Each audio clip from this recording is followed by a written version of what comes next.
Hey guys, tonight is Thursday, January 15th, 2015. I was on the phone with a friend tonight and we were just talking about the fact that there are so many different things that a lot of people just don't know about networking. And so I decided to do a sort of networking secrets podcast. I did a networking podcast a couple years ago and it's on here. So if you go onto iTunes to sort of scroll down. It's probably in 2011 I did one. So we'll just call this one a refresher. There may be some overlap, but highly doubtful. I'm going to share some new things. And so hope you find this valuable. Number one I have is to respect the person's position. Whoever it is that you're attempting to network with, respect their position and where they are, what they've accomplished, what they've done. And so a lot of times social media has us kind of getting overly familiar with people. So it's like if the CEO of a company or the president of someone or if Oprah walked through an office, you would respect that person. But because social media kind of has us in people's homes and seeing their kids and seeing their families, we kind of get overly familiar and kind of do the hey girl thing. And it's just not something that you want to do. So the number one thing that I recommend that you do in being respectful is kill all familiar words. Doll, hun, babe, etc. If you don't have a relationship with this person and you've not met them, I'm just going to recommend that you not do that. I can't tell you how annoyed I get when I feel like someone's just like, hey, doll. Mainly because I don't even like that word. I don't like being called doll. And it's just the best thing you can just do is just say, hi, Myleik, or hi, whoever you're trying to reach, or good morning, so-and-so.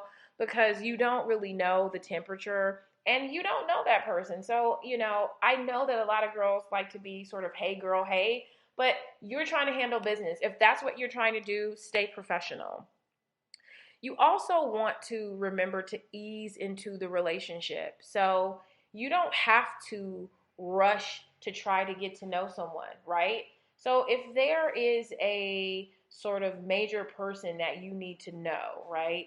So the first thing you probably want to start doing is just trying to get in some of the rooms of along with some of the people who know this person you want to meet, right? So let's just say it is the president of the United States. You want to start getting into some rooms where somebody who knows how to access this person goes. It might be birthday parties, it may be general events, right? Where people get used to seeing your face. I don't think people really understand the value of that when networking, is that every time you are attempting to network, first of all, it's a process. So you may not get to your contact the first time or the fourth time. It may be a 7 or 8 attempt sort of thing. So wrap your mind around that. Start getting in the room, because people are going to start to remember that they've seen your face. Like, oh yeah, I saw you at I saw you the last thing, right? What's your name again? So that if all you're doing, you may not always have to speak the first time. You want to just get people used to seeing your face in this group.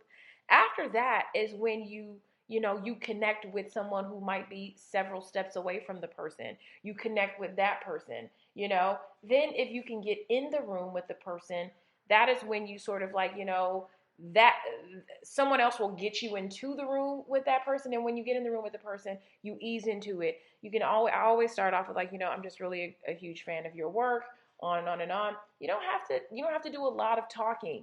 You are just going to set it up so that when you get ready to send an email or whenever you get ready to start to ask for something, you've already done the work. And I think a lot of people don't understand that sometimes you don't want to just do cold calls and emails. You want to spend some time doing some legwork before you start asking for what you need, okay? So I want you to hold that position because I'm going to come back to that.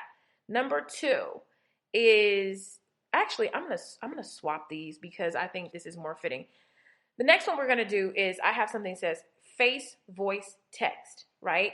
That is the order in which you should always try. Face, voice, text. And text means email, anything written communication, writing to somebody via Instagram and Twitter. I'm not saying that stuff doesn't work, because sometimes it does, and I have worked with a couple of people who have reached out to me in that order. But you should always try to meet that person, right? You should always try to meet that person because that's the most solid, that's like the solid relationship. You get FaceTime. So however you meet that person, that would always be my first recommendation. The next thing is voice, phone calls. We have completely lost sight of, getting on the phone and having conversations. I'm constantly telling the girls in my office, I'll ask them, okay, so where are you with this? And they're like, oh, I still haven't heard from her via email. Pick up the phone and call her. Sometimes people see emails. Let me tell you how I am. Sometimes an email can come through to my phone. I'll look at it, and then somebody will call. Like as soon as I open the email, my phone rings or something happens, and I never get back to the email. So sometimes people don't get back to you, not because they're trying to ignore you, but something came up, and now they're just not responding. And so I'm now waiting because you're waiting, and I'm like, pick up the phone and call people. And it doesn't hurt you to pick up the phone and call people. Always call when you don't need something. Just call to check on people. Hey, how are you doing? Send people a quick note. Face, voice, text, email. Email is your last resort, right?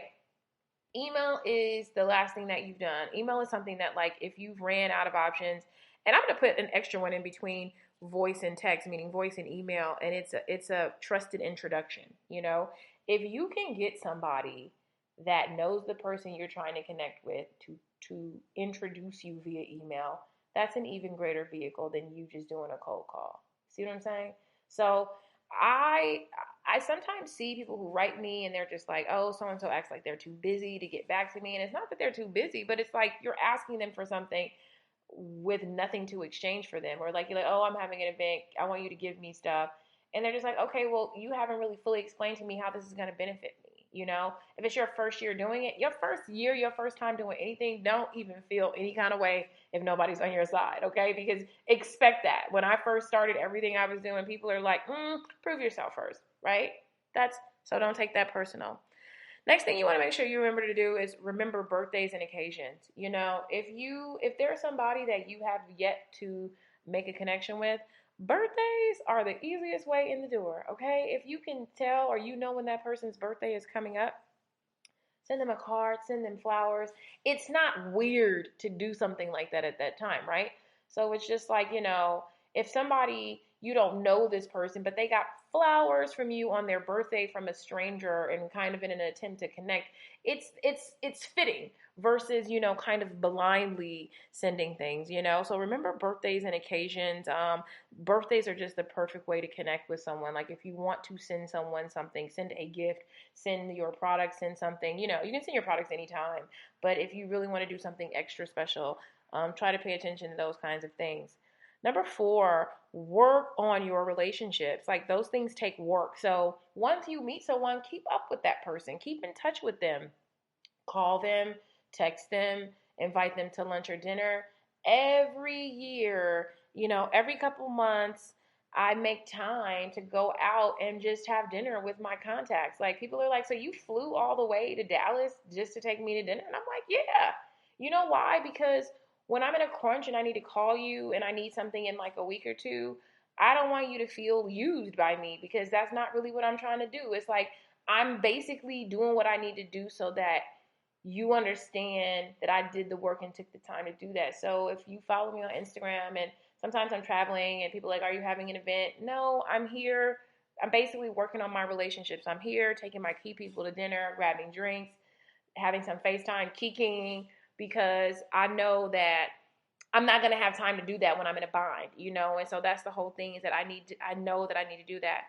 Congratulate people. When you see people get promoted, when you see people move to different companies, whenever I see people move to different companies, I always send flowers. I always send flowers over to kind of just say congratulations. And I send nice flowers because I don't want people to have like cheapy looking flowers from me sitting on their desk. So it is not uncommon that I go to like wedding planning websites or like wedding florist and order custom floral arrangements for people when they get promoted because it's speaking for you. Remember we talked about this nonverbal communication thing in my last podcast? That's the thing is that someone walks past, let's just say, someone walks past so-and-so's office who just got promoted big time, VP of this, and they see this beautiful bouquet. Oh my God, who sent those? Every single person is going to ask who sent that. And guess what? I'm going to get free promotion every single time somebody, oh, Myleik sent those. That's so classy. She's so classy. So then if I need something and I need to call another person who may not have a relationship with me, but they saw this classy act that I did, checkmate. See what I'm saying? Like, this is how this stuff works. Number 5, penetrate the circle. So we've talked about this a little bit, but you don't always have to get directly to the person. Like, there are a lot of things that people probably would want to access me for, that they'd be better served talking to someone else that works with or for me. My assistant is always like a really great person to like check my temperature to see what I'm doing. Oh, is she around? Do you think she'd be into this? She's probably better than me at that. And she manages my calendar. So I don't even really know when I'm available. I don't really know what I can do most of the time because she's organizing my calendar and I'm just looking at it every morning. Like, I know tomorrow I have a meeting at 11 o'clock, right? I know that because I looked at it today because I'm trying to take a couple days off because I need a break. But I don't really manage my calendar. And so if somebody wants to talk to me on the phone, they probably would be better served talking to her and seeing when they can set up a call. Because once I have a call, I pretty much do it. The 6th thing, which should be the first thing, is to exchange. I what I don't think people understand is that if you don't have a relationship with someone and you just want to blindly ask them for something, their resources, their time, anything like that, what you're asking for is a consultant. And guess what? Consultants cost money. So if you don't have anything to offer, you should be prepared to pay. You should be prepared to pay something. And sometimes I think people are like, oh, let me take you to dinner. But sometimes people can take themselves to dinner, and that's not enough for them to exchange with you. And so I think that, like, you have to really be cognizant of, what do I bring to the table? What do I have to offer? And if you have something to offer, then offer that up, and maybe ask for some help being pointed in a particular direction. But don't have super high expectations of when you ask someone for something and there's no exchange. Like, that's really what networking is. So I hope that through this podcast you have a bit of a better idea about like networking and some things that you can do. And if you have more networking questions, hit me on my Ask FM, ask.fm/Myleik Teele.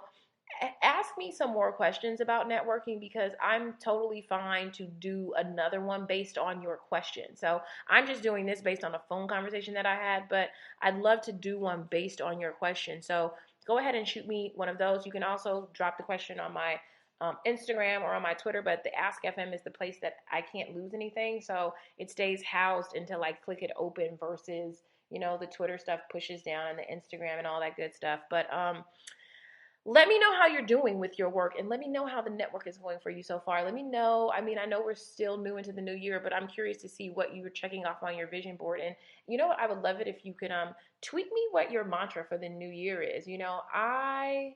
My mantra, I was thinking about this when I was on the treadmill the other day, and I was like, you know what my mantra is? It was something along the lines of, what's for me is for me. That's what I kept saying. That was my running meditation. What's for me is for me, and whatever I'm supposed to have, I'll have. As long as I am doing a good job and doing my best and working as hard as I possibly can, I will not get upset about what doesn't come my way. So I'd love to know what your mantra is for this year. If you have any networking secrets, share them with me, and I'll talk to you soon. Bye, guys.